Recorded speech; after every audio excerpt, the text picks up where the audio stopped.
Dinas Koperasi dan Usaha Mikro Kecil dan Menengah Kota Denpasar mencatat pada tahun 2020 jumlah pertumbuhan UMKM mencapai 200 unit. Jumlah ini diprediksi mengalami peningkatan pada tahun 2021.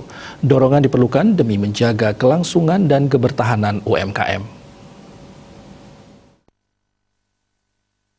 Kepala Dinas Koperasi dan UMKM Kota Denpasar, Mada Erwin Suryadarmasena mengatakan saat ini pertumbuhan UMKM di Denpasar cukup signifikan.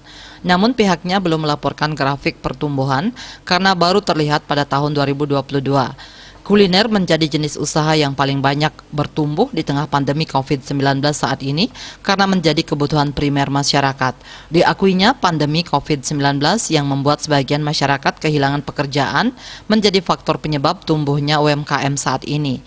Fenomena ini seperti tumbuhnya jamur di musim hujan. Untuk membuat UMKM yang baru tumbuh tersebut bertahan dan berkembang, dibutuhkan dorongan termasuk dari pemerintah. Di tengah pandemi ini pihaknya telah melakukan berbagai upaya seperti pelatihan dan memberi akses permodalan bagi UMKM. Pelatihan yang diberikan beragam, mulai dari keterampilan hingga pemasaran dan pemanfaatan media digital.